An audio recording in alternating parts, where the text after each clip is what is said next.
کہ اسلام کی اصل تعلیمات پر جو پردے دور ملوکیت میں پڑ گئے تھے، اسلام کی اصل تعلیمات تو دور خلافت راشدہ کی تھی. اسلام کا آئیڈیل نظام تو وہ تھا کہ دور فاروقی میں سفیر آیا ہے ایران کا، اس نے پوچھا اینا ملککم، تمہارا بادشاہ کہاں ہے؟ اسے جواب ملا لیس لنا ملکن بل لنا امیرن، ہمارا کوئی بادشاہ نہیں ہے، ہمارا تو ایک امیر ہے، امیر المومنین ہے ہمارا. بھئی وہ کہاں ہے؟ کوئی محل نظر نہیں آ رہا ہے اس چھوٹی سی بستی کے اندر. وہ ہمارے فاروق رہتا کہاں ہے جس کے نام سے تھرا رہے ہیں شہنشاہوں کے ایوان، لرزہ طاری ہے جس کے نام سے، رہتا کہاں؟ بتایا گیا کہ بیت المال کے کچھ اونٹ گم ہو گئے تھے، ہمارا وہ خلیفہ ان کو تلاش کرنے باہر گیا ہوا. وہ کسی کو ساتھ لے کر گیا ہوگا کہ پہچان تو سکے. تو دیکھا کہ تھک گئے تھے حضرت عمر فاروق، صبح سے تلاش میں تھے، اونٹ نہیں ملے، تھک گئے، دھوپ تیز ہو گئی، تو ایک جھاڑی کے ذرا سائے میں استراحت فرما رہے ہیں اپنا کوڑا اپنے سر کے نیچے رکھ کر. اس نے وہاں کھڑے ہو کر کہا اے عمر، تم انصاف کرتے ہو لہذا تمہیں کوئی خوف نہیں. ہمارے بادشاہ ظلم کرتے ہیں، ان کی جان کانپتی رہتی ہے، اونچی اونچی فصیلوں کے پیچھے بھی وہ لرزتے رہتے ہیں، انہیں باڈی گارڈز کی ضرورت ہے، ان کے لیے تو طرح طرح کی حفاظتوں کا سامان.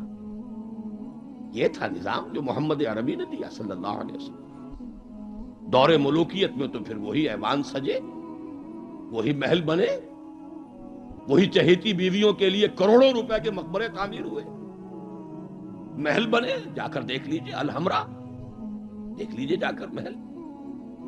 اب وہ محل ہیں لا یرا الا مساکنہم، وہ مسکن اور محل نظر آ رہے ہیں، ان میں رہ بسنے والوں کا نام و نشان مٹ گیا. لیکن یہ کہ دور بنو امیہ میں تو پھر بھی ابھی اس طرح کے محل نہیں بنے تھے. دور بنو عباس میں آ کر تو ملوکیت جو ہے اپنی پوری شدت کے ساتھ اور پوری تمام شان و شوکت کے ساتھ دوبارہ جو ہے ظاہر ہوئی. تو یہ اسلام کی تعلیم پر جو پردے پڑے ہیں، جو سرمایہ داری پھر آ گئی، جاگیرداری پھر آ گئی، بہانوں سے سود کو جائز کیا گیا، بیع مؤجل کے حوالے سے ہی سود کے لیے راستے کھول دیے گئے، یہ سارے جاگیریں دی جا رہی ہیں، یہ سارا کا سارا نظام آ گیا. ظاہر بات ہے جسے سعودی ماڈل درکار نہیں، جسے ایرانین ماڈل منظور نہیں، وہ اس ماڈل کو کیسے پسند کرے؟ ماڈل تو اگر چاہیے تو وہ تو خلافت راشدہ کا، اس کا کوئی عملی نمونہ دنیا میں آج نہیں. تو اقبال نے یہ کہا تھا کہ اگر ایسا ہو گیا، کاش کہ ایسا ہو جائے، تو ہمیں ایک موقع مل جائے گا کہ اسلام کی تعلیمات پر جو پردے دور ملوکیت میں پڑ گئے تھے انہیں ہٹا کر اسلام کے اصل رخ روشن دنیا کو دکھائیں. یہی بات قائد اعظم نے کہی تھی. ہمیں پاکستان اس لیے مطلوب ہے کہ عہد حاضر میں اسلام کے اصول حریت و اخوت و مساوات کا ایک نمونہ دنیا کے سامنے پیش کر سکے. یہ بات دوسری ہے، 45 برس بیت گئے شمسی حساب سے اور 46.5 برس بیت چکے ہیں قمری حساب سے، ابھی تو کہیں وہ مساوات اور حریت اور اخوت کہیں نظر نہیں آ رہی. وہ تو ایک قوم بھی کئی قومیتوں میں بٹ گئی، لسانی اور علاقائی اور صوبائی عصبیتوں کا دورہ ہے. ڈھونڈ اب اس کو چراغ رخ زیبا لے کر، وہ ایک قوم جو ہندوؤں کے مقابلے میں ایک قوم بن گئی تھی، اب تو وہ تحلیل ہو چکی، اس کا کوئی وجود ہی نہیں ہے. میں بہرحال اس مرثیے پر زیادہ وقت صرف نہیں کرنا چاہتا. اس وقت عرض یہ کرنا ہے، آج کے انسان کی اصل ضرورت ایک ماڈل. زبانی کلامی بات کوئی قبول نہیں کرے گا. خلافت راشدہ کی مدح کریں گے، وہ کہیں گے پدرم سلطان بود تو راچے، تم کیا ہو؟ اپنی شکل دیکھو، تم کیا ہو؟ تم تو ہم سے بدتر ہو. تمہارے ہاں ڈسکریمنیشن، سید زیادہ تو سید زیادہ ہے ہی ہے، اونچائی ہے، اخلاق کا کتنا ہی پست ہو، اور یہ مسلی یہ تو ہے ہی نیچ، چاہے اخلاق اور کردار میں کتنا ہی اونچا ہو جائے. یوں تو سید بھی ہو، مرزا بھی ہو، افغان بھی ہو، تم سبھی کچھ ہو، بتاؤ تو مسلمان بھی ہو. تمہارا تمدن، تمہاری تہذیب، تمہارا نظام بدترین نظام. بڑے پیارے اشعار کہے علامہ اقبال نے، کہلوائے تو ہیں ابلیس کی زبان سے، اصل میں اس کے پردے میں پیغام اپنا دیا ہے۔ اور ان کی یہ نظم جو ہے ابلیس کی مجلس شورا، ان کے انتقال کے بعد چھپی ہے، یہ آخری دور ہے ان کا۔ اس لیے میں کہا کرتا ہوں کہ اقبال کا پیغام اگر دیکھنا ہو امت مسلمہ کے نام، تو یہ نظم جو ہے ابلیس کی مجلس شورا، یہ ان کا آخری پیغام۔ یہ ظاہر بات ہے کہ وہ کوئی نبی تو نہیں تھے معاذ اللہ، عام انسان تھے، ذہنی ارتقاء کے مختلف مراحل سے گزرے ہیں، تو ان کا ارتقاء جہاں تک ہوا ہے اس کی آخری صورت جو ہے وہ نظمیں ہیں کہ جو ارمغان حجاز میں شامل ہیں۔ جانتا ہوں میں یہ امت حامل قرآن نہیں، ہے وہی سرمایہ داری بندہ مومن کا دین۔ جانتا ہوں میں کہ مشرق کی اندھیری رات میں بے ید بیضا ہے پیران حرم کی آستین۔ عصر حاضر کے تقاضاؤں سے ہے لیکن یہ خوف، یہ ابلیس کہہ رہا ہے، عصر حاضر کے تقاضاؤں سے ہے لیکن یہ خوف، ہو نہ جائے آشکارا شرع پیغمبر کہیں۔ الحذر، آئین پیغمبر سے 100 بار الحذر، حافظ ناموس زن، یہ ہے معاشرت، مرد آزماں مرد آفرین۔ موت کا پیغام ہر نوع غلامی کے لیے، نہ کوئی فغفور و خاکہ نہ گدائے رہنشی۔ کرتا ہے دولت کو ہر آلودگی سے پاک و صاف، منعموں کو مال و دولت کا بناتا ہے امین۔ اس سے بڑھ کر اور کیا فکر و عمل کا انقلاب، بادشاہوں کی نہیں اللہ کی ہے یہ زمین۔ یہ ہے انقلاب۔ چشم عالم سے رہے پوشیدہ یہ آئیں تو خوب، ابلیس کہہ رہا ہے نا، چشم عالم سے رہے پوشیدہ یہ آئیں تو خوب، یہ غنیمت ہے کہ خود مومن ہے محروم یقین۔ یہ ماڈل آج کے انسان کی اصل ضرورت ہے۔ اب میں آپ کو بتاتا ہوں نبی اکرم صلی اللہ علیہ وسلم نے یہ ماڈل دیا کہ نہیں دیا۔ حضور صلی اللہ علیہ وسلم کا یہ ماڈل آج دنیا کا ہر باشعور انسان یہ ماننے پر مجبور ہے کہ آئیڈیل ماڈل، بدترین دشمنوں نے اقرار کیا۔ ایم این رائے 1920 میں لیکچر دیا اس نے، ہسٹوریکل رول آف اسلام، لاہور میں دیا، وہ کتاب اب بھی بھارت میں چھپتی ہے۔ اس نے کہا کہ تاریخ انسانی کا عظیم ترین انقلاب وہ ہے جو محمد نے برپا کیا صلی اللہ علیہ وسلم۔ گاندھی نے 1937 میں جب پہلی مرتبہ ہندوستان میں انگریزوں نے ہمیں کچھ تھوڑی سی سیلف گورنمنٹ دینی شروع کی تھی، 35 کا ایکٹ جو ہے گورنمنٹ آف انڈیا ایکٹ 1935، اس کے نتیجے میں پھر الیکشنز ہوئے سن 36 میں، اور پھر وزارتیں بنی اور پورے ہندوستان میں کانگریس کی وزارت۔ ہریجن میں مقالہ لکھا گاندھی نے اور اپنے ان وزیروں کو کہا، ہدایت کی کہ ابو بکر اور عمر کے ماڈل کو سامنے رکھنا۔ میں تمہارے سامنے ابو بکر اور عمر کی مثال پیش کروں۔ مجھے ایک واقعہ اور یاد آیا ہے، یہ تو چیز چھپی ہوئی ہے، ہریجن کا مقالہ ہے، اس کو تو کوئی شخص ویریفائی کر سکتا ہے۔ ایک واقعہ جو ہے یہ ایک روایت ہے۔ میں جب پہلی مرتبہ حیدرآباد دکن گیا تھا، یہ آج سے کوئی 10 سال پہلے کی بات ہے، وہاں ایک مولانا ابوالکلام آزاد انسٹیٹیوٹ ہے، اس میں میری ایک تقریر تھی، کھچا کھچ بھرا ہوا ہال۔ ایک صاحب جو گورنر رہے تھے، پرانے کانگریسی بوڑھے 80 برس کی عمر کے گورنر رہے تھے بہار کے، بھی نام مجھے اس وقت ذہن سے اتر گیا ہے، وہ ان کی صدارت تھی۔ وہاں میں نے تقریر کی مولانا ابوالکلام آزاد مرحوم کے ایک زندگی کے بارے میں، اب اس کا تفصیل میں یہاں بیان نہیں کروں گا۔ تو ایک صاحب جو وہاں ریٹائر ہوئے تھے عثمانیہ یونیورسٹی سے as head of the political science department, وہ مجھ سے ملے۔ انہوں نے ایک تو مجھے یہ کہا کہ آج تک ابوالکلام کے بارے میں اگرچہ میں نے 20 لوگوں کو پی ایچ ڈی کرا دی ہے مولانا ابوالکلام آزاد کی زندگی اور ان کے خیالات، افکار، نظریات، ان پر 20 کو میں نے پی ایچ ڈی کرائی ہے اپنی نگرانی میں، لیکن اتنا کلیئر کانسیپٹ میرے سامنے ابوالکلام کا آج تک نہیں تھا۔ اور وہ 2 جملے میں بیان کر دیتا ہوں۔ میں نے یہ کہا کہ ابوالکلام کی زندگی کے 2 دور تھے، 1912 سے لے کر کا اور 1920 تک کا ابوالکلام، یہ تسلسل تھا تحریک شہیدین کا. سید احمد بریلوی رحمت اللہ علیہ اور شاہ اسماعیل شہید رحمہ اللہ، ان کی جو تحریک جہاد تھی اس کا معنوی تسلسل ہے ابوالکلام الہلال اور البلاغ والا ابوالکلام. لیکن پھر 1920 میں اس نے ہمت ہار دی، ماحول سے تعاون نہیں ملا، مخالفت ہوئی علماء کی طرف سے. اس کھاتے کو بند کر کے حزب اللہ کا کھاتا، حکومت الہیہ کے قیام کی جد و جہد، یہ چیپٹر کلوز کیا ابوالکلام. 1920 سے لے کر اور پھر 1958 تک، اپنے انتقال تک کا یہ جو دور ہے ابوالکلام کا، یہ ہے 1857 کی جنگ آزادی کا تسلسل.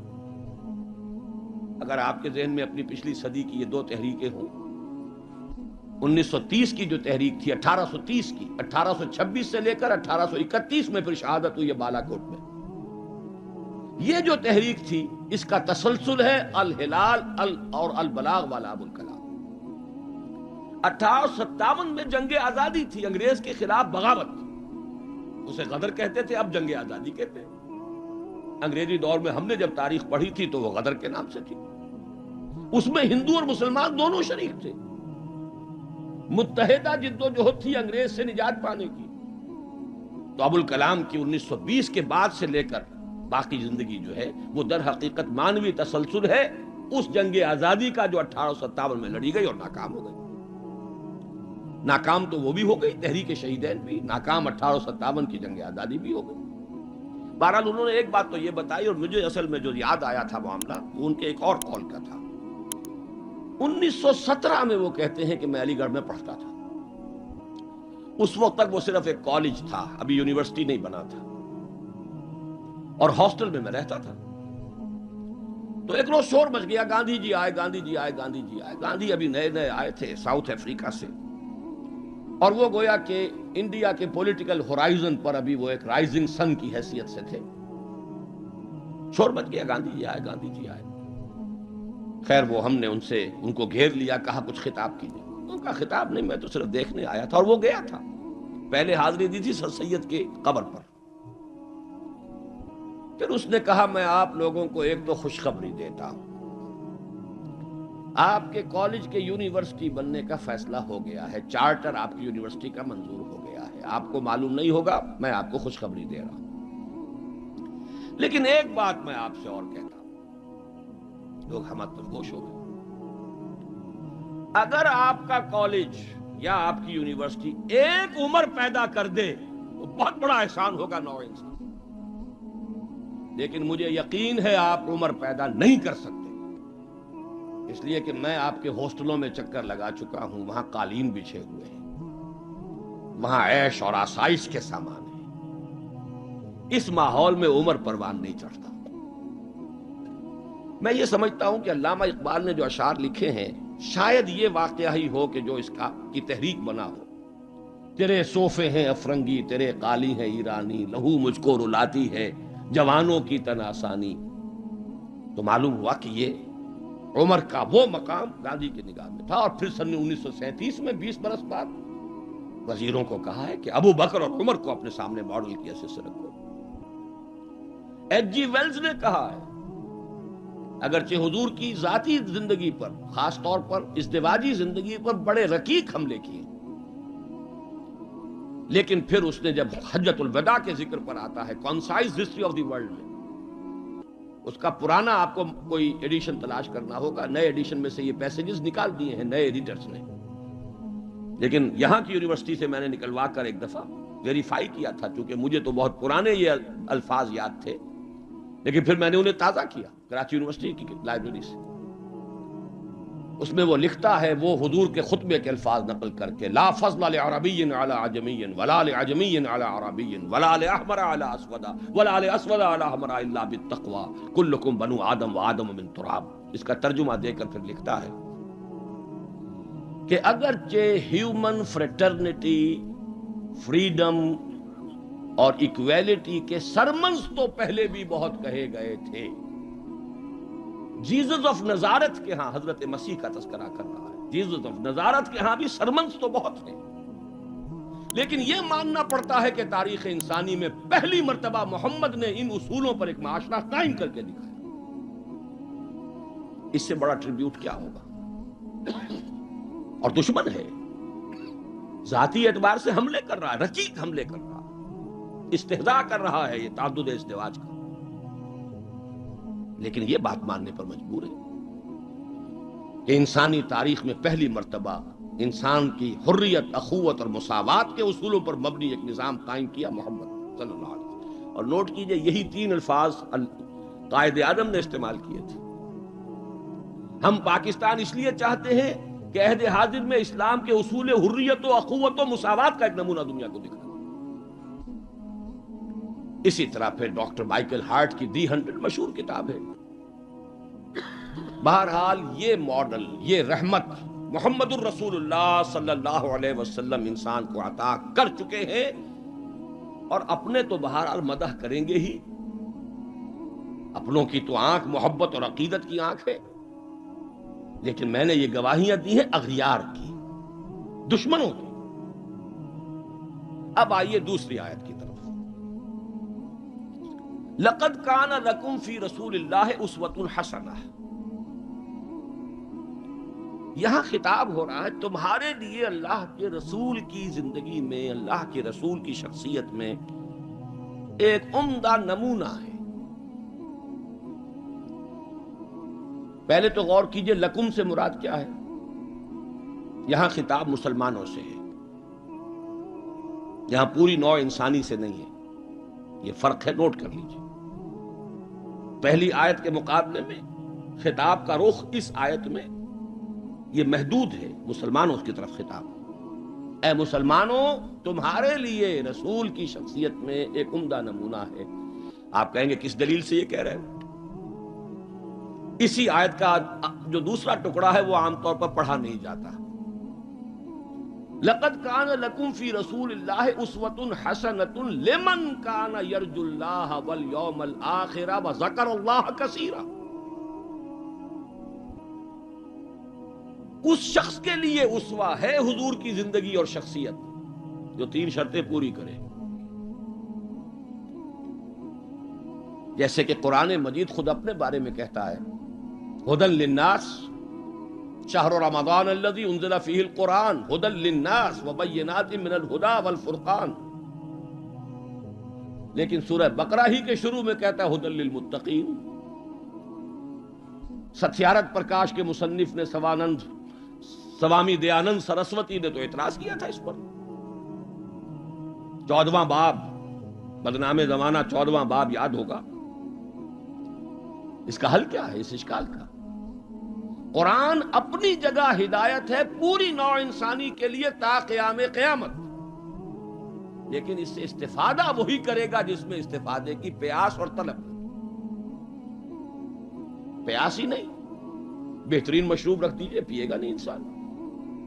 بھوک نہیں، بیماری کی وجہ سے ذائقہ منہ کا خراب ہے. آپ نے دیکھا ہوگا ماؤں کو بیچاریاں بچوں کی کیسی کیسی خوش آمدیں کرتی ہیں، بیٹے کچھ کھا لو، یہ کھا لو، وہ کھا لو، یہ، لیکن اس کا منہ کا ذائقہ بگڑا ہوا کچھ نہیں کھاتا. بھوک مری ہوئی ہے کچھ نہیں کھاتا. تو جس میں ہدایت کی طلب نہیں ہوگی قرآن اس کو ہدایت نہیں دے گا. اپنی جگہ ہدی للناس، استفادے کے لیے شرط ہے، پیاس ہو طلب ہو تب. اسی طرح حضور کی زندگی اسوہ کاملہ، اپنی جگہ مکمل ہر اعتبار سے، لیکن اس سے استفادہ کرنے کے لیے 3 شرطیں ہیں. لقد کان لکم فی رسول اللہ اسوۃ حسنۃ لمن کان یرجو اللہ والیوم الآخر وذکر اللہ کثیرا. اس کے لیے اسوہ ہے کہ جو اللہ سے ملاقات کا امیدوار ہے، یوم آخرت پر یقین رکھتا ہے، حساب کتاب کا یقین ہے، اور اللہ کا ذکر کرتا ہو کثرت کے ساتھ، اس کے لیے اسوہ. بہت اہم ہے یہ نقطہ جو عام طور پر اس آیت کا دوسرا ٹکڑا جو ہے وہ سنایا ہی نہیں جاتا. لقد کان لکم فی رسول اللہ اسوۃ حسنۃ لمن کان یرجو اللہ والیوم الآخر وذکر اللہ کثیرا. اللہم ربنا اجعلنا منہم، اے اللہ ہمیں ان لوگوں میں شامل فرما جو ان 3 شرطوں کو پورا کر کے اور محمد الرسول اللہ صلی اللہ علیہ وسلم کی اسوہ حسنہ سے استفادہ کر سکے۔ اب نوٹ کیجئے حضور کا یہ اسوہ نمونہ کس کس پہلو سے ہے؟ اس میں بھی ذرا 3 مراحل آئیں گے۔ سب سے پہلے یہ کہ ایک فرد کی حیثیت سے اسوہ کاملہ، خاص طور پر میرے نزدیک تو یہ سیرت النبی کا اعجاز ہے، معجزہ ہے۔ اگرچہ حضور کا سب سے بڑا معجزہ قرآن ہے، لیکن خود اپنی جگہ پر سیرت النبی معجزہ ہے۔ کس معنی میں؟ انسان کی جتنی حیثیتوں کا آپ تصور کر سکتے ہیں ان تمام حیثیتوں میں اسوہ موجود ہے محمد الرسول اللہ صلی اللہ علیہ وسلم۔ باپ کی حیثیت سے اسوہ موجود، حضرت مسیح کی زندگی میں تو نہیں، انہوں نے شادی نہیں کی۔ شوہر کی حیثیت سے اسوہ موجود، خسر کی حیثیت سے اسوہ موجود، حضرت علی کے خسر ہے کہ نہیں، حضرت عثمان کے خسر ہے یا نہیں۔ داماد کی حیثیت سے اسوہ موجود، حضرت ابوبکر حضرت عمر کے داماد ہے کہ نہیں۔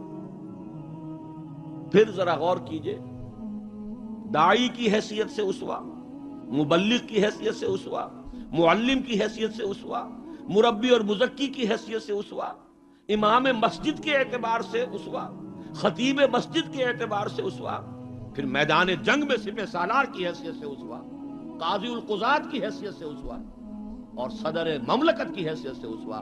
کون سی زندگی کا گوشہ رہ گیا؟ اتنی گمبھیر زندگی کا واقعہ یہ ہے کہ کوئی اور دنیا میں مثال آپ نہیں دے سکتے، اتنی جامع زندگی۔ یہی بات ہے جو ڈاکٹر مائیکل ہارٹ نے تو یہی بات تو کہی ہے، He is the only person supremely successful in both the religious and secular fields۔ باقی عظیم شخصیتیں ایسی ہیں یا مذہب و اخلاق اور روحانیت کے میدان میں بلند نظر آئیں گی تو دنیا اور سیاست اور مملکت اور ریاست اور سپہ سالاری میں زیرو۔ گوتم بدھ کا ادھر اونچا مقام ہے، ادھر زیرو۔ حضرت مسیح کا ادھر اونچا مقام، ادھر زیرو۔ حضرت مسیح ابھی آئیں گے، دوسرا میدان بھی، اس میں بھی ان کی جولانیاں ہوں گی، لیکن اس وقت تک دنیا جس مسیح سے واقف ہے ان کی زندگی میں تو دوسرا کھاتا ہی نہیں ہے، کھانا کھلا ہی نہیں۔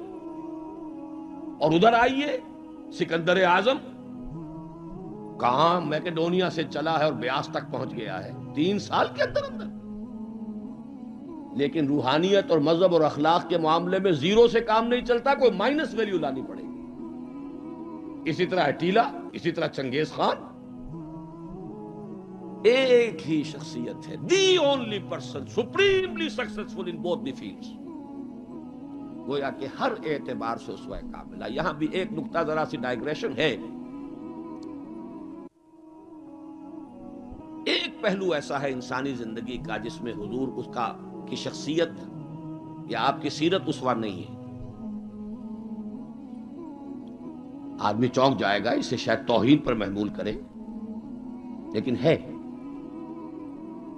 اور وہ شخصیت کا پہلو ہے ایک عورت کی حیثیت سے، بیوی کے لیے اسوہ، ماں کے لیے اسوہ، کہاں سے آئے گا؟ آخر آدھی انسانیت ہے، نصف بہتر حیات آپ تو کہتے ہیں، دی بیٹر ہاف، اس کے لیے اسوہ، اس کی نسوانی زندگی کے اعتبار سے اسوہ کا۔ دیکھیے یہی نقطہ ہے، نوٹ کر لیجئے، دل پر لکھ لیجئے۔ یہی وجہ ہے کہ جس سورہ مبارکہ میں یہ آیت آئی ہے لَقَدْ كَانَ لَكُمْ فِي رَسُولِ اللَّهِ أُسْوَةٌ حَسَنَةٌ، اسی میں فرمایا گیا اے نبی کی بیویوں تمہیں اسوہ بننا ہے پوری نوع انسانی۔ یا نساء النبی لستن کاحد من النساء، اے نبی کی بیویوں تم عام عورتوں کے مانند نہیں۔ نبی کی زندگی میں جو خلا ہے، اس لیے کہ وہ مرد ہے، اسوہ کے اعتبار سے جو خلا رہ گیا ہے اسے تمہیں پر کرنا ہے۔ انما یرید اللہ لیذھب عنکم الرجس اہل البیت ویطہرکم تطہیرا، اللہ چاہتا ہے کہ تم سے ہر طرح کی گندگی آلائش کو خوب دھو کر پاک کر دے، تطہیر جتنا کہ تطہیر کا حق ہے بتمام و کمال تمہاری شخصیتوں میں پورا ہو جائے، اس لیے کہ تم پوری امت کے لیے، نوع انسانی کے لیے اسوہ کی وہ کمی کہ جو سیرت محمدی میں ہے صلی اللہ علیہ وسلم، اس خلا کو پر کرنے والی بنو گی۔ بہرحال انفرادی حیثیت میں گمبھیر ترین اسوہ حضور کی زندگی میں موجود، اسی کا ایک رخ اور بھی ہے انفرادی زندگی کا، اور وہ ہے اخلاقیات۔ حضور کا اپنا قول ہے، انما بعثت لاتمم مکارم الاخلاق، مجھے اس لیے بھیجا گیا ہے، مبعوث کیا گیا ہوں تاکہ اخلاق کی بہترین جو بلندیاں ہیں ان کی تکمیل کر دوں، اتمام کر دوں۔ اس کا مفہوم کیا ہے، اس کو سمجھ لیجیے۔ علیحدہ علیحدہ انڈیویجول ایتھیکل ویلیوز، اخلاقی قدریں مختلف انبیاء کی زندگی میں اپنے نقطۂ عروج کو پہنچ چکی ہیں۔ صبر میں حضرت ایوب سے آگے کس کا مقام ہوگا؟ ان کے تو نام کا جز ہے ایوب صابر، محاورہ ہے صبر ایوب۔ تسلیم میں حضرت اسماعیل سے آگے کون جائے گا؟ جو گردن رکھ رہا ہے، ابا جان چلائیے چھری، ستجدنی انشاءاللہ من الصابرین۔ سر تسلیم خم ہے جو مزاج یار میں آئے، اس سے کوئی اونچا مقام ہوگا؟ استقامت میں حضرت نوح سے آگے کوئی جا سکتا ہے؟ 950 برس کس پر آئے؟ 950 برس، فَلَبِثَ فِيهِمْ أَلْفَ سَنَةٍ إِلَّا 50 عاما۔ دعوت اور تبلیغ میں استقامت سے اس سے آگے تو کوئی مقام ممکن نہیں۔ غیرت اور حمیت اور جلال دین کے لیے حضرت موسیٰ سے آگے کون جائے گا؟ زہد اور لذات دنیا سے کنارہ کشی میں حضرت مسیح اور حضرت یحییٰ سے آگے کون سا مقام؟ اب کمی کون سی تھی؟ یہ ہے بات سوچنے کی۔ پھر اتمام کس کا کیا حضور؟ یہ اتمام ہے جامعیت کا اتمام، ان تمام اقدار کو جمع کر کے ایک بہترین گلدستہ توازن، اعتدال کے ساتھ ان سب کو ایک شخصیت میں جمع کر دینا، یہ ہے وہ اتمامی اور تکمیلی شان جو محمد الرسول اللہ صلی اللہ علیہ وسلم کی ہے اس میدان میں۔ زہد بھی ہے لیکن ازواج مطہرات بھی ہے، نکاح بھی ہے۔ وہ زہد نہیں ہے کہ جو رہبانیت والا زہد ہو۔ حضرت عائشہ کی شہادت ہے کہ حضور بیٹھے ہوتے تھے ہمارے مابین اور پیار اور محبت کی باتیں ہوتی تھیں، وہ زاہد خشک کا معاملہ نہیں تھا حضور کا۔ حضور نے خود فرمایا مجھے تمہاری اس دنیا سے 3 ہی چیزیں پسند ہیں، ان میں سے ایک عورت کا ذکر کیا، کوئی حجاب نہیں، جو فطرت ہے جو اللہ نے بنائی ہے، بھرپور عائلی زندگی بسر کی ہے، اور بہت محبت کرنے والے اور محبت دینے والے شوہر تھے محمد صلی اللہ علیہ وسلم۔ لیکن جیسے ہی اذان کی آواز آتی تھی ایسے اٹھ کر چلے جاتے تھے کہ جیسے ہم سے کوئی تعلق ہی نہیں، سروکار ہی نہیں، ہم سے واقف ہی نہیں کہ ہم کون۔ یہ ہے وہ درمیان قار دریا تختہ بندم کر دئی، باز می گوئی کہ دامن تر مکن ہوشیار باش۔ اچھا دیکھیے یاد آ گیا ہے، آپ کی بھی طبیعت اس وقت جو ہے میں تو دیکھ رہا ہوں آمادگی ہے، وقت کچھ زیادہ بھی صرف ہو جائے تو کوئی حرج نہیں۔ رجم کا ایک واقعہ ہو رہا ہے حضرت مسیح کی زندگی میں، وہ میری مگدلین پڑھا ہوگا آپ نے، زانیہ تھی، جرم ثابت ہو گیا، اسے رجم کرنے کے لیے لے کے جا رہے تھے، شور مچا ہوا تھا، حضرت مسیح بھی گزر رہے تھے، کیا معاملہ ہے؟ یہ ہے، فرمایا ٹھیک ہے چلو، خود بھی چلے۔ اب جب اسے باندھ دیا گیا، اب کھڑے ہو کے فرمایا ٹھیک ہے قانون ہے رجم کا، اور یہ شریعت موسوی کا حکم ہے، رجم ہونا چاہیے، لیکن اس کو پہلا پتھر وہ مارے جس نے خود کبھی زنا نہ کیا۔ میں کہتا ہوں حیرت ناک بات ہے یہ کہ اتنی شرافت ان لوگوں میں تھی کہ ایک ایک جو ہے وہاں سے کھسکنا شروع ہو گیا، مجمع چھٹ گیا۔ یہ ایک رخ ہے زندگی کا۔ حضور کی شخصیت میں اب آپ کو 2 رخ جمع ملیں گے۔ وہ غامدیہ خاتون آئی ہے اور اس نے کہا حضور مجھ سے وہ خطا ہو گئی ہے، مجھے پاک کر دی۔ حضور نے پوچھا کہ کہیں کوئی حمل تو نہیں ہے؟ جی حمل بھی ہے۔ تو جاؤ، جرم تمہارا ہے، اس جان کا کیا جرم ہے جو تمہارے پیٹ میں ہے؟ وضع حمل کے بعد آنا۔ اب آئی ہے وہ وضع حمل کے بعد، بچہ گود میں ہے۔ حضور وہ مرحلہ طے ہو گیا، اب مجھے پاک کر دیجئے، رجم کر دیجئے، میں پاک ہو جاؤں، دنیا کی سزا میں بھگت لوں گی، آخرت میں اللہ مجھے بچا۔ فرمایا ابھی تو اس بچے کی زندگی تمہارے ساتھ وابستہ ہے، جاؤ دودھ پلاؤ۔ کچھ دنوں کے بعد پھر آئی ہے، بچے کے ہاتھ میں روٹی کا ٹکڑا ہے، کھا رہا ہے۔ فرمایا ہاں اب ٹھیک ہے، لے جاؤ اس کو رجم کر دو، اللہ کا حکم ہے۔ لا تاخذکم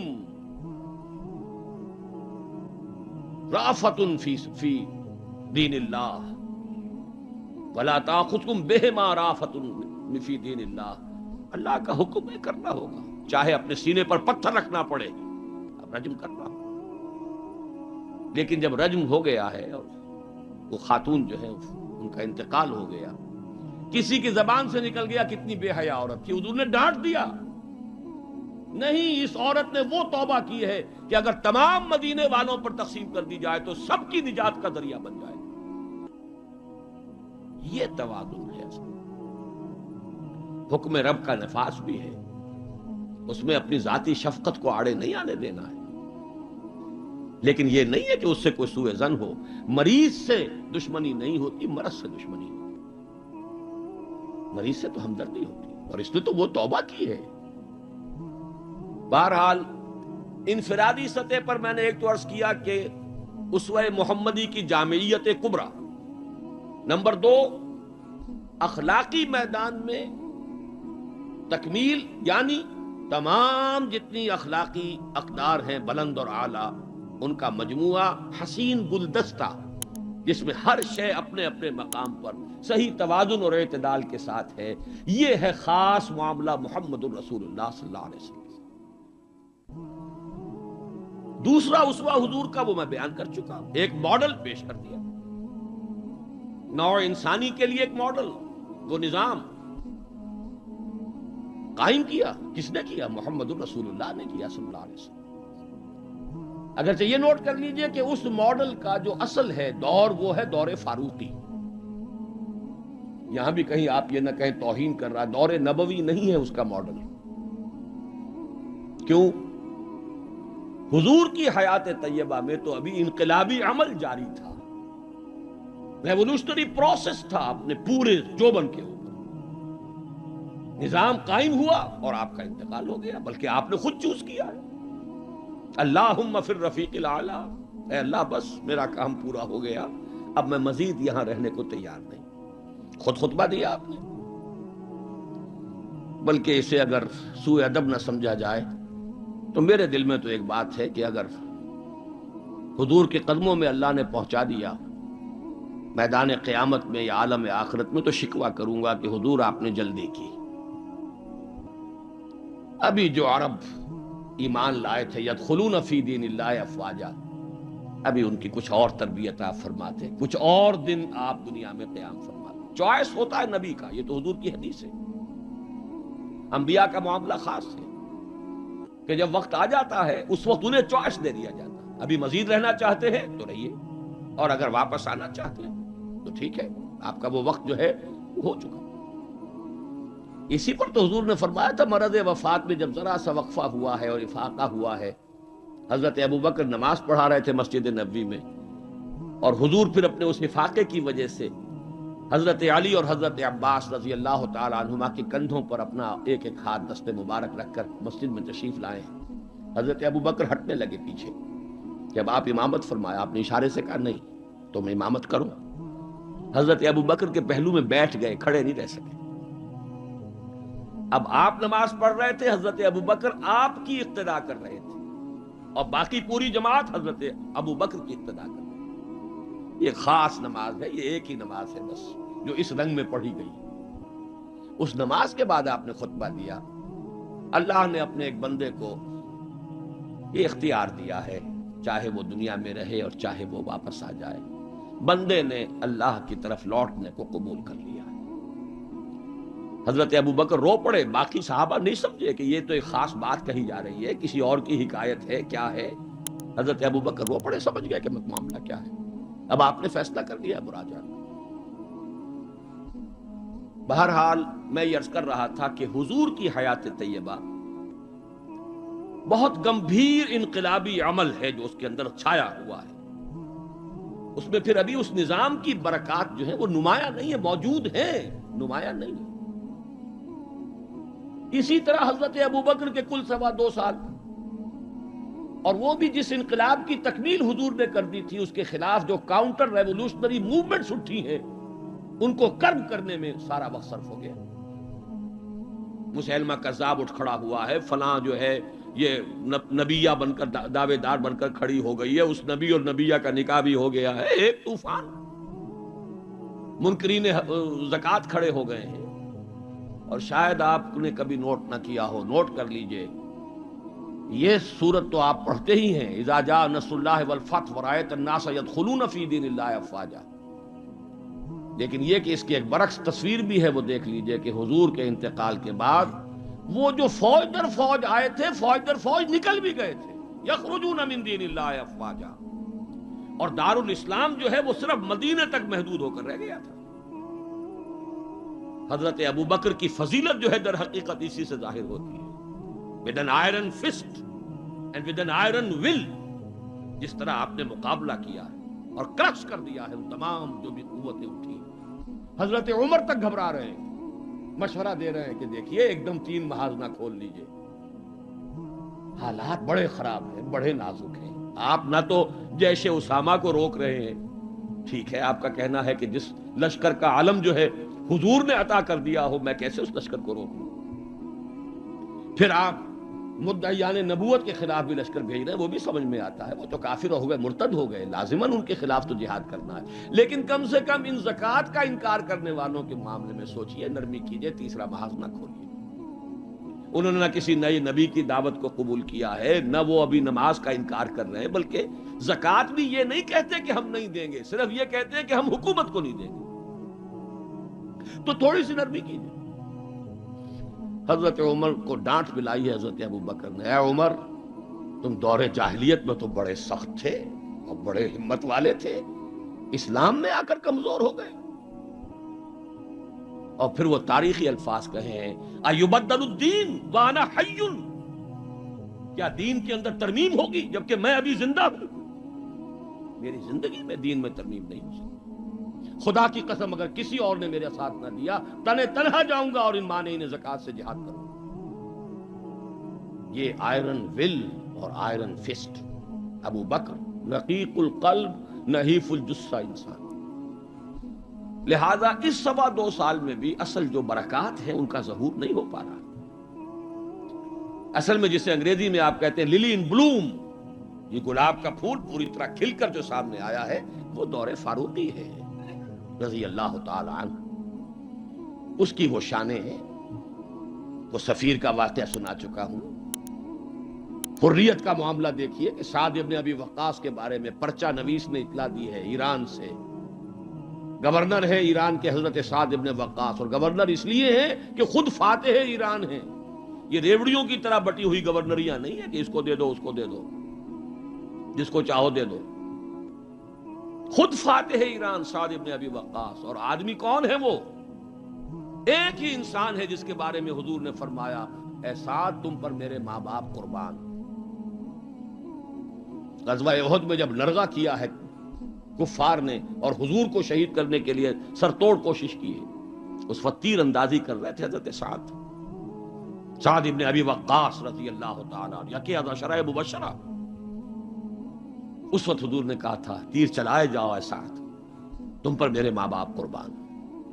وہ سعد ہیں کہ پرچہ نویس نے اطلاع دی ہے کہ سعد نے اپنے گھر کے باہر ایک ڈیوڑی بنا لی ہے، دربان کھڑا کر دیا ہے، حضرت بلال کو بھیجا ہے، خط میں ڈانٹ دی ہے، لیکن بلال کو حکم تھا کہ پہلے جا کر ڈیوڑی کو آگ لگا دینا، پھر یہ خط دینا سعد کو۔ انہیں آگ لگائی ہے، پھر جا کر یہ خط دیا ہے. خط میں لکھا ہے سعد، لوگوں کو ان کی ماں نے آزاد جنا تھا، تم نے انہیں اپنا غلام کب سے بنا دیا. حریت کا اس سے اونچا تصور کوئی ہوگا؟ ایک عورت ٹوک رہی ہے، عمر جی محمد عورت تھی، یہ کیا تم نے حکم نافذ کیا ہے کہ مہر اس سے زیادہ نہیں ہوگا؟ ہمارے جس حق پر اللہ نے کوئی حد نہیں لگائی، تم کون ہوتے ہو حد لگانے والے؟ قرآن کی آیت ہے، بات ہے تم احداہن قنطارا، تم نے اگر اپنی کسی بیوی کو ڈھیروں دیا ہو سونا تب بھی واپس نہیں لے سکتے. جب قرآن نے ڈھیروں سونے تک کی اجازت دی ہے، تم کون ہوتے ہو اس کے اندر ترمیم کرنے والے؟ عمر وہیں کہتے ہیں آج ایک بڑھیا نے عمر کو دین سکھایا اور آرڈیننس واپس. حریت، احتساب، تنقید، مساوات، اگر یہ کچھ چڑیاؤں کے نام ہیں، ہمارے لیے تو یہ چڑیاں ہیں، ان کا ہے، صرف شکلیں ہیں، نام ہیں، حقیقت کہیں نہیں. ان تمام چیزوں کی بتمام و کمال حقیقت دیکھنی ہو تو حضرت فاروق کا دور ہے. بیت المقدس کا سفر کر رہے ہیں اور ایک اونٹ تقریباً 700 میل کا سفر ہے. کوئی نجی سفر نہیں ہے، کوئی انٹوریج نہیں ہے، کوئی 250-300-400 آدمی ساتھ نہیں ہے، کوئی پورا بوئنگ 747 نہیں لے جایا گیا عمرے کے لیے. ایک اونٹ، ایک خادم، اسی اونٹ پر راشن بھی ہے، لہذا بیک وقت 2 آدمی نہیں بیٹھ سکتے، ایک ہی آدمی سواری کر سکتا. ایک منزل میں خلیفہ وقت اوپر بیٹھے ہیں اور خادم نکیل پکڑ کر آگے چل رہا ہے، اگلی منزل میں خادم اوپر بیٹھا ہے اور خلیفہ وقت نکیل پکڑ کر چل رہا ہے. اور آخری وقت میں باری اتفاقاً آ گئی خادم کی، اس نے ہاتھ جوڑ دیا کہ خدا کے لیے لوگ کیا کہیں گے، میرے سر ہو جائیں گے. فرمایا نہیں، الدور دورک، نہیں، باری تمہاری. اور اس محاذ پر تھے کون کمانڈر؟ ابو عبیدہ بن الجراح رضی اللہ تعالی عنہ، امین هذه الامہ. جب غلغلہ ہوا آ گئے عمر، آ گئے عمر، آ گئے، تشریف لے آئے. اب وہ آئے ہیں استقبال کے لیے، دیکھا کپڑے سخت میلے، ننگے پاؤں، درمیان میں کہیں کیچڑ آیا تھا، پیدل چل کے آ رہے تھے تو جوتے بھی ہاتھ میں لے لیے تھے. کہا یہ آپ کیا کر رہے ہیں، اپنا حلیہ کوئی درست کیجئے، یہ بڑا متمدن ملک ہے، بڑے مہذب لوگ ہیں یہ شام کے لوگ، کیا کہیں گے. ڈانٹ پلائی ہے حضرت ابو عبیدہ کو بھی. نحن قوم اعزنا اللہ بالاسلام، اے ابو عبیدہ کیا ہو گیا تمہیں، ہم وہ لوگ ہیں کہ ہمیں جو عزت اللہ نے دی ہے وہ اسلام سے دی ہے، کپڑوں سے نہیں دی. واقعہ یہ ہے کہ یہ ہے وہ heights by great men reached and kept. یہ مثالیں ہیں، یہ آئیڈیل ہے، یہ اسوہ ہے. اور اس میں کمال عمر کا نہیں ہے، کمال محمد الرسول اللہ کا ہے صلی اللہ علیہ وسلم. درخت اپنے پھل سے پہچانا جاتا ہے، عمر تو درخت کا پھل ہے، ابو بکر اس درخت کے پھل ہیں، صحابہ کرام اس شجرہ طیبہ کے برگ و بار ہیں. اس وقت محمد کا ہے صلی اللہ علیہ وسلم. لیکن اب آگے آئیے، اسوے کی تیسرا حصہ ہے اسوہ کا. اور یہ نوٹ کر لیجئے، جس مقام پر یہ آیت وارد ہوئی ہے سورہ احزاب میں، پہلے تو میں نے آپ کو بتایا سورہ احزاب ہی میں وہ آیت لی ہے جس میں اسوہ خواتین کے لیے حضور کے ازواج مطہرات. لیکن یہ آیت کہاں آئی ہے پرٹیکولرلی؟ وہ ہے غزوہ احزاب، جنگ کا مرحلہ. یہ جنگ کس لیے لڑی جا رہی تھی؟ غلبہ دین کے لیے، لِیُظْهِرَهُ عَلَى الدِّینِ كُلِّهِ. چھاپڑا صاحب سے آپ نے وہ سورہ صف کی آیات سن لی ہیں، کاش کہ وہ ایک آیت اور شامل کر دیتے اس سے پہلے، اس لیے کہ اس وقت کا جو دنیا کا نقشہ ہے وہ اس آیت میں. یریدون لیطفئوا نور اللہ بافواہہم، یہ چاہتے ہیں کہ اللہ کے نور کو، اللہ کے اس نور کو اپنی منہ کی پھونکوں سے بجھا دیں. واللہ متم نورہ ولو کرہ الکافرون، اور اللہ تو اپنے نور کا اتمام فرما کر رہے گا چاہے کافروں کو کتنا ہی ناگوار ہو.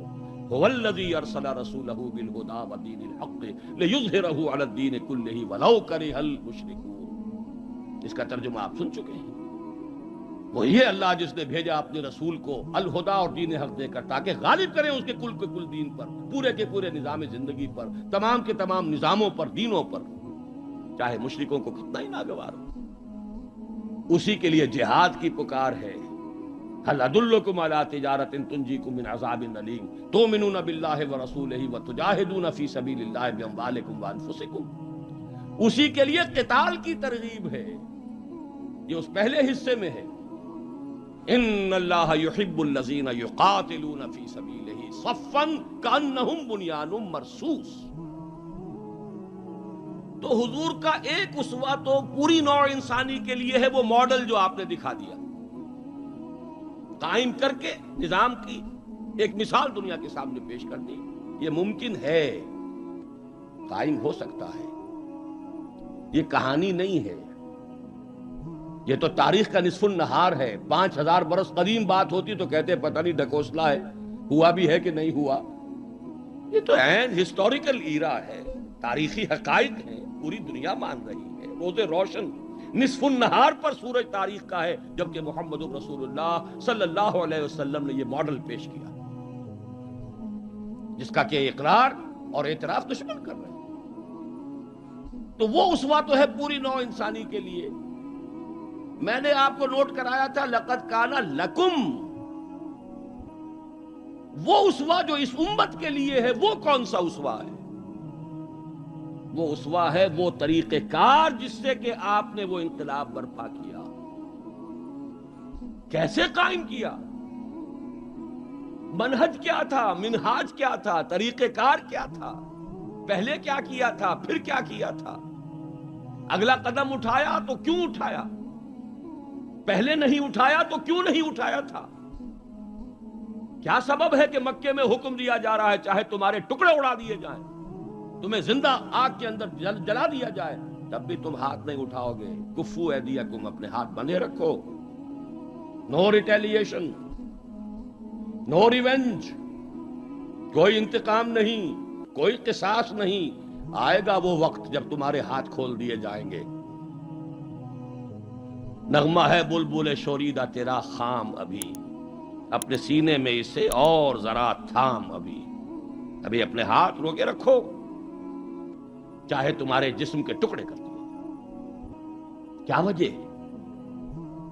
پھر کیا وجہ ہے؟ ہاتھ کھل گئے، کیوں کھل گئے؟ فیصلہ کن چیز کون سی تھی؟ ہاتھ بندھے ہوئے تھے تو کیوں بندھے ہوئے تھے؟ کھلے تو کیوں کھلے؟ کب کھلے؟ کس تبدیلی کی وجہ سے کھلے؟ کیا وجہ ہے کہ سن 6 میں صلح حدیبیہ کر رہے ہیں اور بظاہر گر کر اور دب کر رہے ہیں؟ ہر مسلمان کا خون کھول رہا ہے. حضرت عمر سے تو ضبط نہیں ہو سکا. ساری عمر پچھتاتے رہے کہ میں نے گستاخی کا معاملہ کیا تھا. جو جا کر حضور سے کہا تھا کیا ہم حق پر نہیں ہیں؟ فرمایا ہاں ہم حق پر ہیں. تو پھر ہم دب کر صلح کیوں کر رہے ہیں؟ فرمایا میں اللہ کا رسول ہوں، وہی کر رہا ہوں جس کا مجھے حکم ہے. یہی بات حضرت علی نے کی جب سہیل ابن عمر نے کہا ہے کہ یہ معاہدہ جو لکھا جا رہا ہے صلح کی دستاویز، اس میں آپ کے نام کے ساتھ رسول اللہ کا لفظ نہیں ہوگا، اس لیے کہ دستاویز پر تو دونوں پارٹیز کے دستخط ہونے. اگر ہم آپ کو اللہ کا رسول مان لیں تو جھگڑا کائے گا؟ پھر ہم تو نہیں مانتے کہ آپ اللہ کے رسول ہیں. یہ معاہدہ ہوگا محمد ابن عبداللہ اور قریش کے مابین. وہی مسکرا کر بات فرمائی، تم مانو یا نہ مانو میں اللہ کا رسول ہوں، لیکن اے علی مٹا دو جو یہ کہہ رہا ہے، مان لو کہ لکھ دو محمد ابن عبداللہ. عرض کیا حضور یہ میں نہیں کر سکتا. غیرت و حمیت حضرت عمر میں ہے، حضرت علی میں ہے، کوئی فرق نہیں. کچھ فرق نہیں ان چاروں میں. معلوم ہوا ہے کرنیں ایک ہی سورج کی. اس اعتبار سے نوٹ کیجئے کہ خون کھول رہا ہے، اور خون کھولنے کی مثال میں آپ کو اب دیتا ہوں. ایک ایک شخص کا خون کھول رہا ہے، یہاں تک کہ ابو بکر کا خون کھول رہا ہے. یہ دوسری بات ہے، ضبط اتنا ہے کہ بولے نہیں. کیسے معلوم ہوا کہ خون کھول رہا تھا ابو بکر کا بھی؟ جب صلح ہو گئی حضور نے فرمایا مسلمانوں اب احرام کھول دو، جو ہدی کے جانور ہیں یہیں ذبح کر دو. کوئی نہیں اٹھا. دوسری مرتبہ فرمایا مسلمانوں اٹھ جاؤ، اٹھو، اب جو ہو گیا صلح ہو گئی ہے، احرام کھول دو. کوئی نہیں اٹھا. ابو بکر بھی نہیں اٹھے، ایک آدمی نہیں اٹھا. تیسری مرتبہ پھر کہا. حیران ہوں گے کہ یہ صحابہ کا یہ معاملہ، حضور کا حکم، اس کی ایک توجیہ ہے وہ میں بعد میں عرض کروں گا، لیکن پہلے واقعہ کیا ہے اس کو سمجھیے۔ دل گرفتہ ہو کر حضور اپنے خیمے میں گئے، ناراض ہو کر، دل گرفتہ۔ حضرت ام سلمہ تھا ساتھ تھی رضی اللہ تعالی، بڑی مدبر خاتون، بہت مدبر خاتون، جا کر کہا ہے کہ مسلمانوں کا یہ حال ہے سب کا، میں نے 3 مرتبہ کہا ہے کوئی نہیں اٹھ رہا۔ حضرت ام سلمہ نے مشورہ دیا، حضور آپ کسی سے کچھ کہیے نہیں، اپنا احرام کھول دیجئے، قربانی دیجئے۔ اب آئے ہیں، آ کر اپنا احرام کھول دیا، قربان، اب سب اٹھ گئے، سب نے قربانیاں دے دی۔ میرے ذہن میں اس کی تعویل یہ ہے کہ لوگ منتظر تھے، اسے کہا جاتا ہے فلسفے میں حالت منتظرہ، پتہ نہیں حضور ہمارا امتحان تو نہیں لے رہے، یہ احرام کیسے کھول دے بغیر عمرہ کیے، یہ کوئی اللہ اور اس کے رسول کی طرف سے ہماری غیرت و حمیت کا امتحان تو نہیں ہے۔ اس سسپینس میں تھے، جب دیکھا کہ حضور نے تو کھول دیا احرام، قربانی دے دی، اب گویا کہ کوئی شک اور شبہ کی بات نہیں رہی کہ یہی منشاء نبوت ہے، یہی حکم ہے، لہذا کوئی ایک بھی نہیں تھا کہ جو پیچھے رہ گیا۔ لیکن میری گفتگو اس وقت اس مرحلے پر تھی کہ قابل توجہ ہے یہ بات، 2 سال قبل سن 6 میں حضور صلی اللہ علیہ وسلم بظاہر گر کر دب کر صلح کر رہے ہیں، اور 2 سال کے بعد قریش کا سردار آ کر ابو سفیان خوش آمدیں کر رہے ہیں، اس لیے میں ادب کا اس سے نام دوں گا کہ ایمان لے آئے، بعد میں صحابی ہے، خدا کے لیے ہماری طرف سے خطا ہوئی ہے، ہمارے ایک قبیلے نے، ہمارے حلیف قبیلے نے صلح کو توڑا ہے، رینیو کر دیجئے، دوبارہ وہ ٹریٹی ہو جائے، دوبارہ معاہدہ ہو جائے۔ حضور نہیں سن رہے، سفارشیں کرا رہے ہیں، حضرت علی سے کرا رہے ہیں، فلاں سے کرا رہے ہیں، خدا کے لیے سفارش کرو، منواؤ۔ ابو سفیان بڑے مدبر انسان، انہیں پتا تھا اب ہمارے اندر طاقت نہیں ہے، اب ہم مقابلہ نہیں کر سکتے محمد کا۔ 2 برس جو حضور کو مل گئے، اس میں جو آپ نے پھر اپنی دعوت اور جو تنظیم اور تربیت کے مراحل جس تیزی کے ساتھ آگے بڑھائے ہیں، خیبر فتح کر لیا، اتنی بڑی فتح، صلح حدیبیہ کے فوراً بعد، جب اندرون ملک عرب کوئی اندیشہ نہیں رہا، سیدھے آپ نے تیر کی طرح رخ کیا خیبر کا، اور وہ گڑھ اور قلعہ جو ہے یہود کا، اس کو پاش پاش کر دیا۔ اب طاقت اتنی ہو چکی تھی کہ ابو سفیان کو معلوم تھا we are no match to Muhammad now صلی اللہ علیہ وسلم۔ اس لیے بلکہ اس میں بھی واقعہ سن لیجئے، حضرت ام حبیبہ ابو سفیان کی بیٹی ہے، حضور کے نکاح میں ہے،